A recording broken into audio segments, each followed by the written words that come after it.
Ito'y pambabastos na sa harap namin. Nandito na yung Senate President Soto. There is no such thing as a rule. Dapat abogado yon. Abogado ka nga, di ka naman magaling mag-imbestiga, di ba? Chuckles, nakalagay. So useless. Unang-una po ako, wala akong in-insinuate na dapat ang chairman ay abogado. Ito lang ang in-insinuate. Abogado ka nga, hindi ka naman magaling mag-imbestiga, di ba? Saan po nila nakuha yun? Sino po ba yung magaling? Bakit tayo magkukumpara? SP Soto, may suspetsa na kami na inedit yung affidavit ng Diskaya. How can the Senate President say this? What is his basis for doing this? Para i-judge mo na inedit ito o nagkabayaran dito, iba na po yung narrative nila. It is not good for the Senate na ganito po yung gagawin nila. Kami po, ako...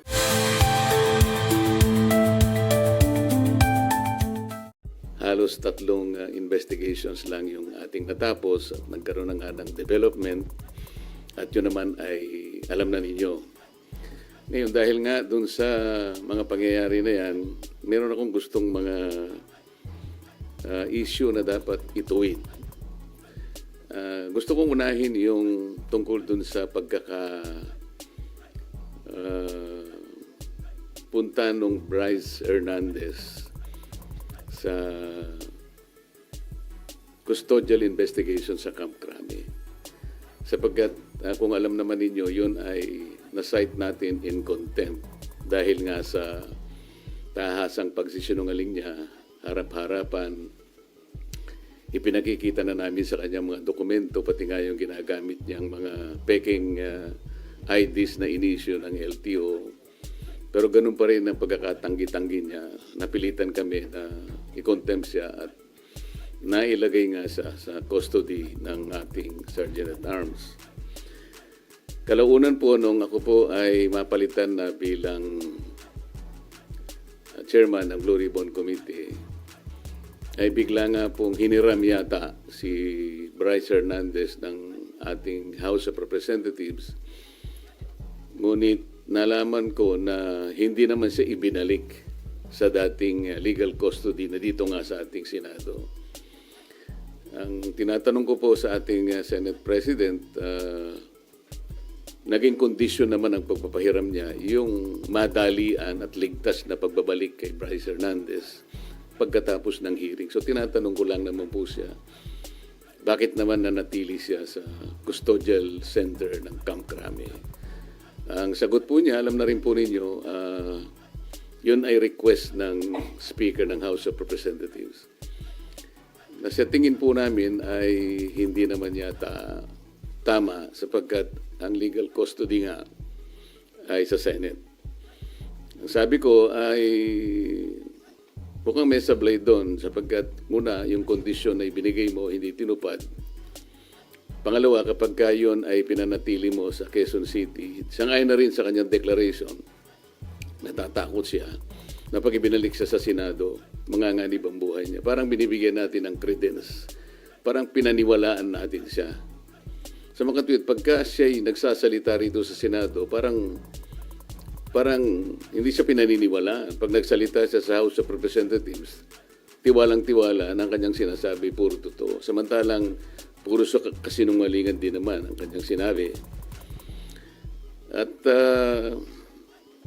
nung kami magkaroon nga ng konting huddle nung bumaba siya sa session hall, sinabi ko sa kanya, Mr. President, dapat naman sana nakonsulta mo naman ako kung siya ay tuluyan mong ilalagak sa pangangalaga ng custodial center ng Quezon City. Bakit ko naman gagawin? Sabi niya, ako naman ang Senate President. Nakalimutan po niya na meron po tayong tuntunin sa Blue Ribbon Committee. Ito po ay nasa Article 6, Section 6, Paragraph C ng rules ng Blue Ribbon Committee. Kailangan po malaman ninyo. Ang sinasabi po ron, yung witness na cited in contempt may be ordered to be detained in such a place as may be designated by the committee alone. Meron pong option doon or with the concurrence of the Senate President. Sa mga tweet, yun lamang designated place by the committee alone, sapat na yun eh. Kaya ko sinabi, dapat kinonsulta mo ko. Kaya lang, sabi niya, napalitan ka na eh. Bakit pa kita kukonsultahin? Hindi po eh. Nung kinumit niya sa Quezon City Custodial Center, na-monitor ko sa bilyonaryo at sa ibang mga pahayagan, Inquirer, mga 2:15, 1:30 to 2:15 p.m. ang nakalagay sa mga dyaryo. For the record, nung ako po ay napalitan is about 5:24 in the afternoon. So ako pa rin ang chairman. So gusto ko lang linawin yun. Ang pangalawa po rito ay yung aking sulat sa DOJ na bilang nananatiling chairman noon ng ating Blue Ribbon Committee, nirekomenda ko po na siya ay makapag-apply sa Witness Protection Program. Sangayon po sa Republic Act 6981. Kasi po sinasabi rin po sa Section 4 na sinasabi na sa kaso ng legislative investigation in aid of legislation, yung witness po, upon his express consent, ay pwede siyang ma-admit into the program upon the recommendation of the Legislative Committee where his testimony is needed. So yun po yung aking ginawa. Ibig sabihin, lahat po ng aking ginawa na aksyon ay naaayon naman sa batas na umiiral. Provided that the recommendation is approved by the Senate President. Hindi nga po niya inapprove, kaya po yun ang tinanong ko sa kanya noong September 9 na po yata yun na nagkaroon kami ng session. O September 10 na po yata yun. Ang sabi niya, kaya hindi niya inapprove, nabasa niya yung sinabi ng SOJ na kinakailangan ng mga diskaya ay ibalik nila yung kanilang nakuhang hindi kanila. Yun ang magiging policy ng DOJ para sa ganon ay ma-approve yung kanyang aplikasyon under the WPP. Nagtaka nga po ako kung bakit ganon ang sinabi ng ating SOJ sapagkat linggo, isang araw bago pasimulan natin yung pangatlong investigation, nagkausap po kami. Pati yung kanyang deputy undersecretary, ang pangalan ay Jojo Cadiz. Nakausap ko yun ng mga ilang araw, siguro Biyernes hanggang Sabado. Sinasabi ko sa kanya yung maaaring merong lumabas sa mga contractors na kasangkot dito sa aming pag-iimbestiga sapagkat nagpapadala sila ng feelers na maaaring may magsabi and they will come into the open. So I was looking at the possibility of granting them provisional immunity. Ang sabi naman nung Yusek Cadiz, mabuti po kanya i-refer ko rin sa ating SOJ. Sabi ko, tama-tama yan. Hanggang sa araw nga ng linggo, nagkausap kami personal.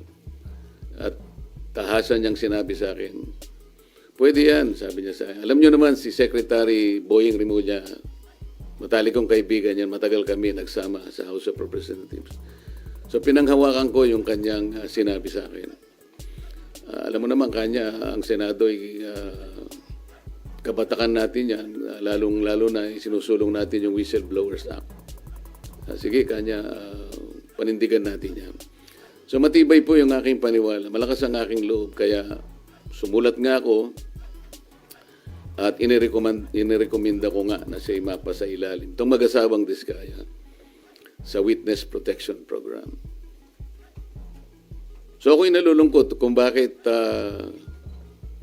ginawa yun. Nagpahayag ng gano'n ang ating Secretary of the Department of Justice. At yun naman ang ginawang basihan ng ating Senate President na hindi nga niya pwedeng pirmahan yung aking sulat.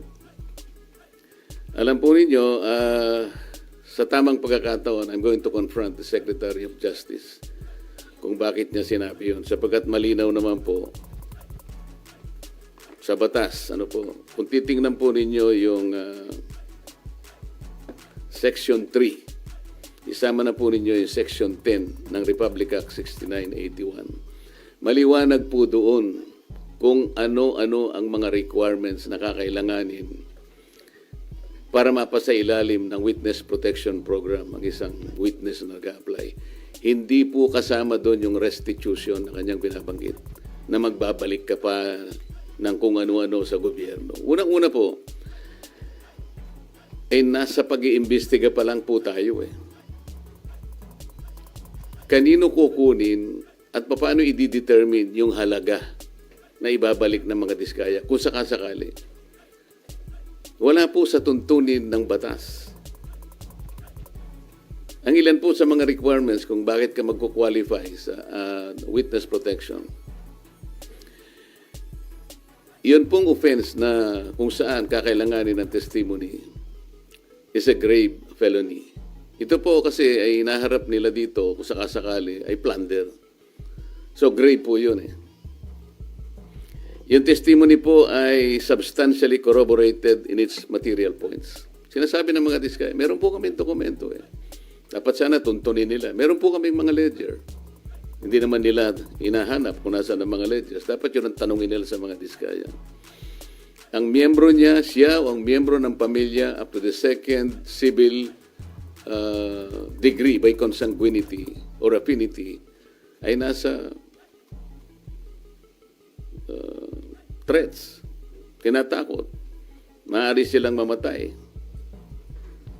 Maaari silang puwersahin, takutin. Ito po yung mga requirements lang eh. At hindi siya law enforcement. Sa Section 10 ay sinasabi rin ang walang ibang direct evidence na maglilink sa mga iba. Kung kakailanganin mo ang kanyang testimony, isa sa requirement yun eh. Na sila ay they are not the most guilty. At hindi pa sila na-convict ng krimen involving moral turpitude.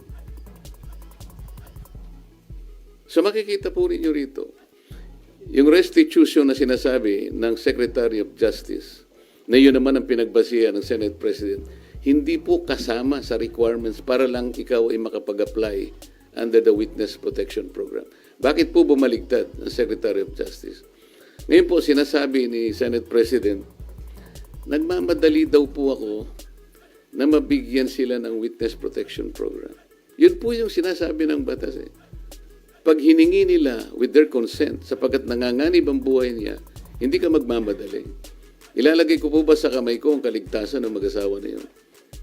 Sila po ay nagkusa, gumawa ng salaysay.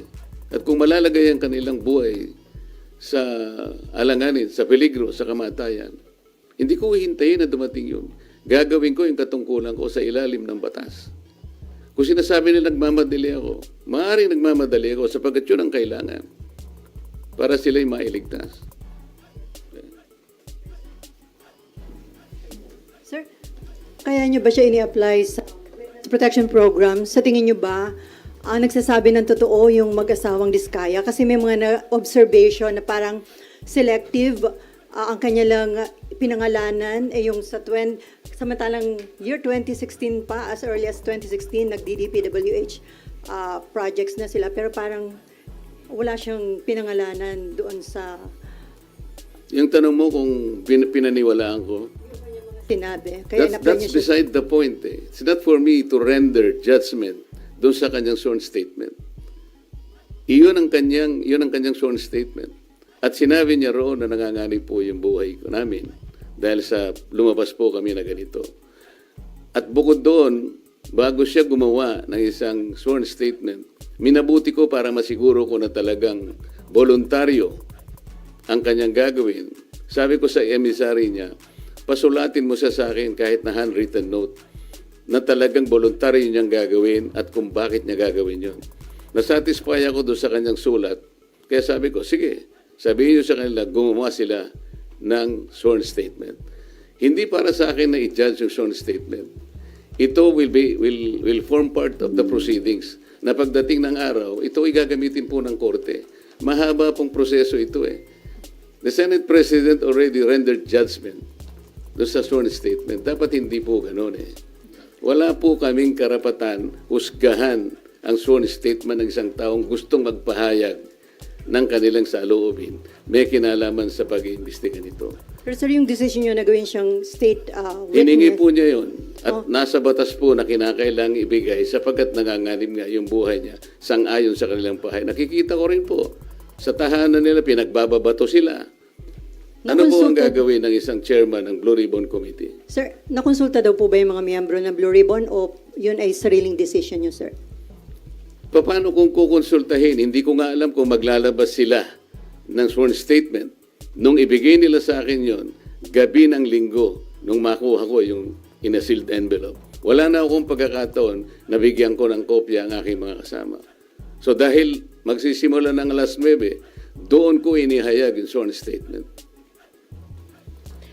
Hi, sir. Sir Mean po from TV5. Sir, I Yes, need to ma'am. ask this, ha. Kasi yung sinasabi, kaya daw po ang bilis ninyong inirekomenda maging state witness, nagkaayusan na. Would you want Sino to po comment? nagsabi nun? Sir, yun yung mga nag-circulating among netizens, sir, nung time na lumabas yung letter na... Sana po merong nagsabi talaga kasi mahirap mag-speculate ng ganun. Nilabas, nagmadali po ako.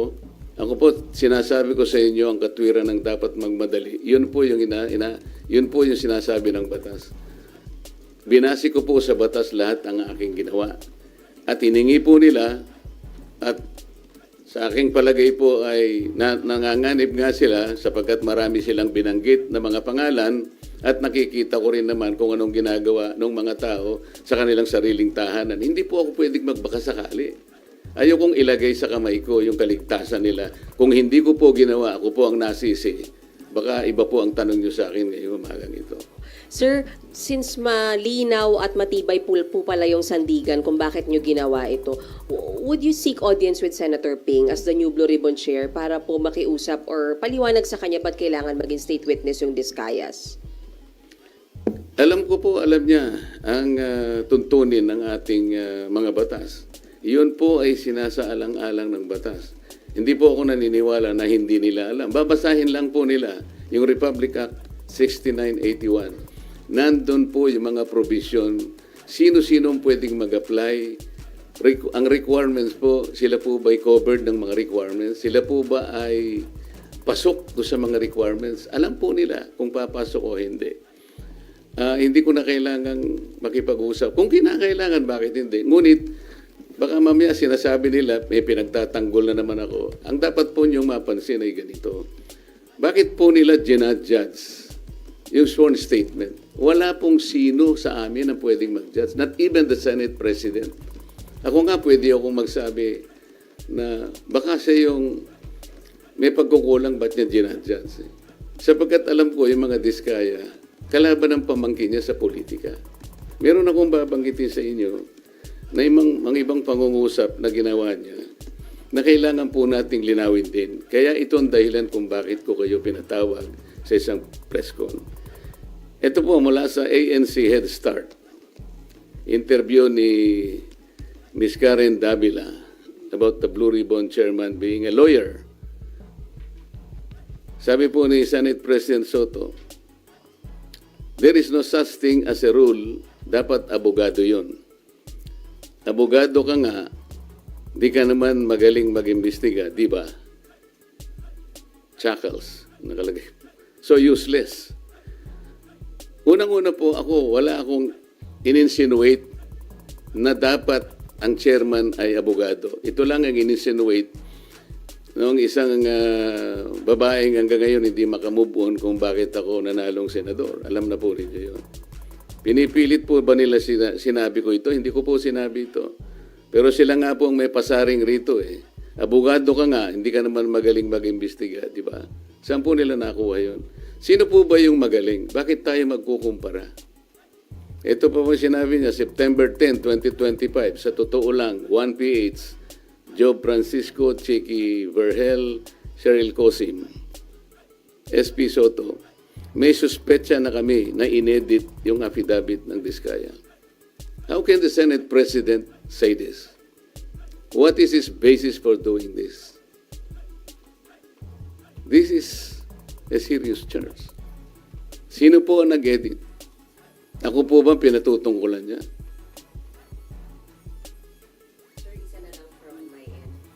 Itong doon lang sa Camp Crame, sabi nyo sablay na binalik doon si Bryce. Pero ngayon nasa Pasay City Jail, you're okay with that, sir? Alam mo ako, hindi ako pala away. Ang gusto ko lang kasi, the processes of the Senate and the integrity of the inquiry will not be compromised. Ang legal custody nasa Senate. Ang kondisyon na binigay ng Senate President ibalik sa Senado. How come nag-relent siya sa request ng Speaker of the House of Representatives? Inconsequential yung request. The House of Representatives has nothing to do with the custodial authority of the Senate. Magko-compromise tayo. Ngayon, nung sinabi nila na okay na ba sa'yo, nailagay na lang natin sa Pasay City.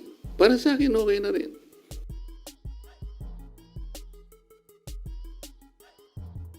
The Senate is under the jurisdiction of Pasay City.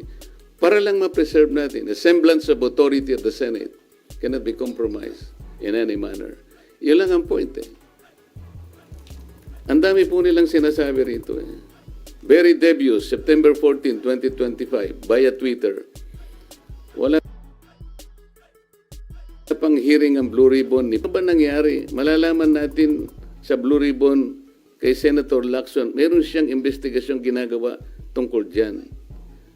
Ibig ba sabihin, will they investigate the Discayas kung ba't sila gumawa ng sworn statement? Yun ba yung gagawin? Ito yung sworn statement ng tao. You have no right to question that sa Blue Ribbon Committee. Kung ano yung pinahayag niya, it is for the court to appreciate that.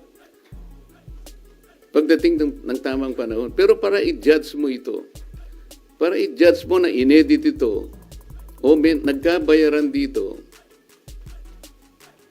iba na po yung narrative nila. It is not good for the Senate na ganito po yung gagawin nila.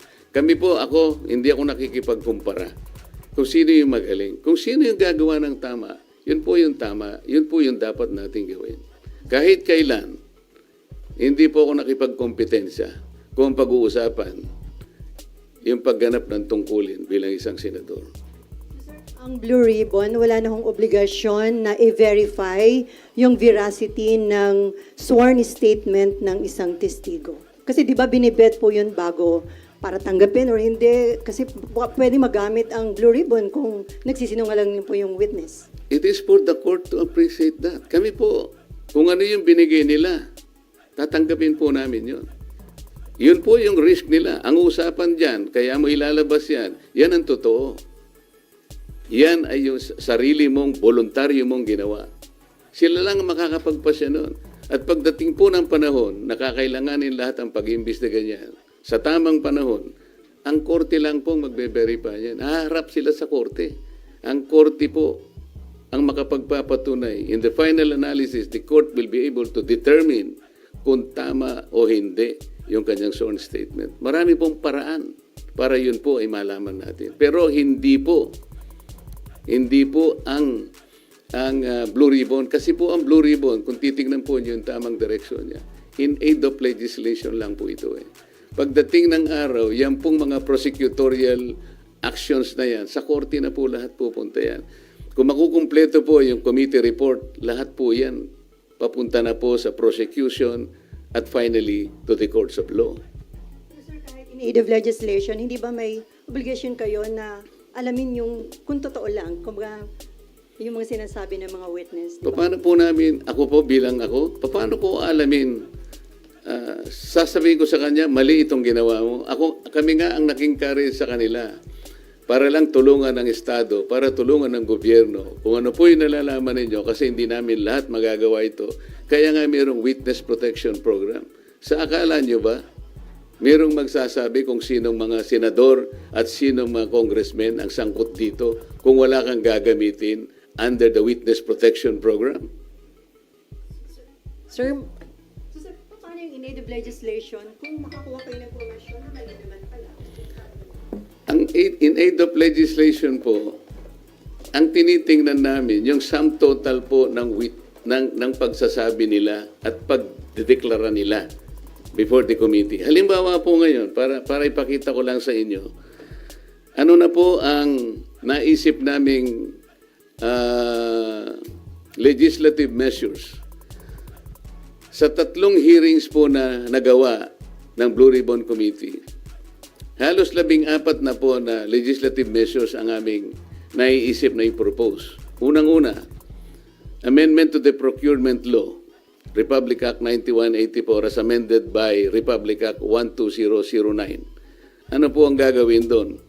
Yung transparency and monitoring po, lahat ng mga magre-require ng digital geotagging, drone monitoring at satellite validation, kailangan na meron na po yan. May accountability and sanctions. Merong risk management na amendment po nitong ating procurement law. Number 2, amendment of the anti-graft law. Ito po ay mag-i-include ang additional penalty, perpetual blacklisting in case of corporations or entities involved in corrupt practices or plunder. Number 3, amendment to the contractors licensing law. Ito ng PICAB. Isasama dyan ang divestment requirement, conflict of interest, provisions and penalties. Ito po, yan. Number 4, amendment to the witness protection law. Dito pa lang po kailangan may amendment na po Number 5, amendment to the AMLA. Nakikita po ninyo pati yung ating mga casino ginagamit na laundry areas na po yan. So mandatory na pre-award vetting ng contractors, subcontractors for government infrastructure projects exceeding 50 million. At marami pa po ito. Amendment to the Securities Regulation Code, RA 8799. Marami pong dapat na ayusin dyan. Katulad po ng mga yung Securities and Exchange Commission will require sworn ultimate beneficial owner in declaration to set up beneficial ownership verification and blah blah blah, pati yung PhilJeps, allowing SEC to coordinate with DPWH and PICAB. Number 7, ito po yung False Claim Act. Ito po yung writ of quitam na pwedeng gamitin ng isang ordinaryong tao ang kanyang power na siya na mismo ang maghabla. Dahil sa nangyari po na lalong lumaki po yung problema natin sa corruption. Imagine po ninyo, panahon ni Napoles, 10 billion lang ang pinag-uusapan natin. Anong nangyari po? Naging amateur po si Napoles. Ngayon po, 100 billions na po ang kinukulimbat sa ating kabangbayan. Kaya kailangan na po lahat ito. Number 8, Whistleblowers Protection Act. Susuportahan po natin ito. Number 9, Heavy Equipment Registration and Leasing Act. Number 10, kailangan meron po tayong Flooding Integrated Master Plan Act. Number 11, i-amend po natin ang Ombudsman Act kasi wala siyang masyadong ngipin. Halimbawa, i-amend natin ang Section 15 to include recovery or consideration made to any government official or employee regardless of the nature of their position, whether appointed or elected. Ito po yung isa pang maganda. Amend Section 21 that despite exception to the disciplinary authority of the Ombudsman, a recommendation for immediate action shall be made by the Ombudsman to the appropriate Ethics Committee in cases involving members of Congress upon establishment of the sufficiency of the complaint. Kasi sa present law ng Ombudsman, hindi po kasali ang members ng Congress. Number 12, amendments to the Government Auditing Code. Yung COA, dapat, wala pong ngipin ng COA Kung titignan nyo, Presidential Decree 1445, ang sinasabi dyan, kailangan preventive ang audit. Paano kayo makakapag-prevent po ng pagnanakaw sa mga ating mga projects? At sa lahat ng gawain, kung post-audit lahat, na nakulimbat na yung pera. Pagkatapos mag-audit siya, post-audit, sasabihin niya, notice of disallowance. Nakakita na po ba kayo na pagkakataon, o kahit anuman, sa lahat ng notice of disallowance na inisyo ng COA, maliban lang so nag-volunteer na magsoli ng paunti-unti, yung malakihan po na notice of disallowance, meron pa pong napakulong? Meron silang nasingil. Meron po ako na monitor 100 billion sa SBMA, naging final and executory, umabot ng Korte Suprema. Final and executory. Hindi pa po nakolekta ng COA hanggang ngayon. Walang kang ngipin-ngipin. Ito po yung gusto naming gawin lahat. After 3 investigations, pati Civil Service Commission po, kailangan po nating i-amend na yung sinasabi na 6713, yung Code of Conduct and Ethical Standards of Public Officials. Halimbawa po yung Section 8. Lagyan natin ng provision that the public has the right to know the assets, liabilities, net worth, and financial and business interests of any public official or employee, including those of their spouses or unmarried children under 18. Ito po importante dyan. However, public access of these SALN documents remain limited. Sa ngayon, kaya pinopropose natin that the SALN of members of Congress be made available to the public through the official website of the Senate and the House of Representatives. Para sa ganun, makuha nyo na kagad, hindi susulat ka pa. Kung ayaw niya, hindi mo rin makukuha. Very, very limited ang access po ninyo. Pang-14, i-abolish po natin yung River Basin Control Office. Determine kung nagsasabi ng totoo o hindi yung witness, then bakit po na contempt si Bryce Hernandez? Tsaka, Pinatalo mo eh. Wala po akong alam dyan. Hindi ko po pera yan. Kapag ako po ay naglalaro, ang nagbibigay po ng pera yung boss ko, yung Alcantara. Ito yung pambabastos na sa harap namin. Nandito na yung katwiran eh. Yung kay Diskaya, lumabas siyang mag-isa. Hindi ko anticipated kung ano yung nilalaman ng kanyang ano eh. I have no right to judge. Sabi ko nga sa inyo, pag natapos na lahat ng investigasyon, isa yun, maring iba pa ang lilitaw. Sa korte na po, gagamitin po lahat yun. And the court is the proper place para i-determine po yung veracity or otherwise nung kanyang paglalahad. Sen, so what do you make of the allegation of Bryce Hernandez na may mga senador na tumanggap din po ng kickback from the flood control projects? Ang pagkakaiba kasi, ayokong i-judge din yun. Ano? Ang sasabihin ko lang sa inyo, nung lumabas yung mag-asawang Diskaya, it was in response doon sa aking ipinload nung second hearing na, kayo po, tulungan nyo kami. Baka gusto nyo magsabi na ng totoo, ang maipapangako namin sa inyo, merong tayong batas na maaaring mag-cover sa inyo. You take advantage of this. Isipin po ninyo kako sapagkat maaring maharap kayo sa plunder kung sakasakaling dumating ang panahon, ito po yung may latag lahat sa korte. Baka po kako maging maganda para sa inyo. Walang madali. Pare-parehong mahirap to. Ngunit makakapamili kayo, maaring makaiwas kayo sa criminal prosecution. Maaring ang gawin na lang ng gobyerno ay civil liability na lang. So, in response to that, parang in-explore naming possibility, may lumabas nga. Ito nga yung Diskaya. Ang totoo nun, mayroon pa nga gustong magsalita pa, pero ang sabi ko nga sa kanila, mag-unahan kayo. Kasi kung halimbawa, ma-establish na namin na ito'y sapat na, hindi na namin kailangan yung iba, di ba? Kasi isa sa mga requirements ay yung masasubstantiate yung mga in material points, lahat ng mga premises. Kung na-establish na halimbawa sa magitan nito, kalabisan na yung iba pa. Kaya namin pinload yun. Ngayon, yung paglabas ni Diskaya, hindi siya under custody eh. Di ba? So, inaakala namin, voluntary talaga. Tsaka sumulat siya sa akin, talaga bang voluntaryo. Inamin niyang voluntaryo sa sarili nila na gumawa ng pagsasalaysay. Samantalang si Bryce Hernandez, under sa custody na siya ng Senate eh. Sa palagay mo, voluntary pa yon? Ako sa akin lang. Gusto kong ibalik sa inyo, voluntaryo pa ba yung kaya ka nandun ka na eh. Gigisahin ka na naman ng House of Representatives eh. At meron nga mga nag-text sa akin na mga ibang tao na tumutulong sa ibang mga partido.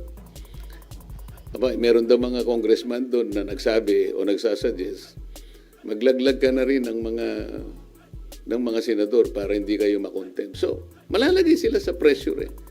So kung tatanungin mo ako, palagay nyo ba kapani-paniwala? Hindi ko alam. Pero kayo ang makakapagsabi, alin ang mas magandang sworn statement? Yung hindi ka pa under custody o yung under custody ka na? Doon masasalamin mo ngayon kung alin ang mas voluntaryo. Alin ang mas totoo. Sir, hindi ba, Senator, mahalaga din yung ma-determine yung credibility ng isang nag-a-apply na witness? For example, itong Diskaya, si Sara Diskaya, ting asawa niya, they have been denying before that they own more than one company. Sabi nila yung Alpha and Omega lang yung kumpanya nila. Pero later on sa Blue Ribbon, inamin po nila na siyam yung pagmamayari nilang kumpanya. Alam mo, yun nga ang korte nang magdidetermine nun later on. Kami, nahangga lamang kami doon sa paggawa ng batas sapagkat ang aming direction is always in aid of legislation. Gusto kong malaman ninyo, there is a distinction between police investigation at saka yung investigation in aid of legislation. Ayokong magbigay ng insinuation dyan, but hindi ako marunong sa police investigation dahil hindi ako police.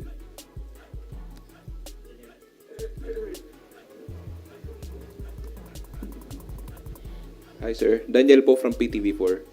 Sir, ano po yung any thoughts lang siguro or nilook forward nyo doon sa tinayo po na Independent Commission for Infrastructure? Ateneo, ano yun? Independent Commission po. Yung ICI,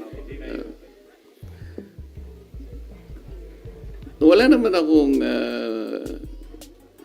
baka sakaling makatulong naman yun, bakit hindi? Ang gusto ko lang sanang makita ninyo, lalo na kayong mga members ng media, kailangan mag-fit sila dun sa tinatawag na Independent Commission. Sino yung magiging opisyal na hihirangin na magko-compose ng Independent Commission? How independent can they be? Yung probity na hinahanap, wala ba silang kulay politika? Sila ba ay magpapahayag na kahit kailan hindi sila tatakbo sa opisinang pampolitika? Para sa ganon ay yung gagawin nila ay talagang independent of anything. Para paniwalaan. Kasi yun ang importante, kailangang paniwalaan.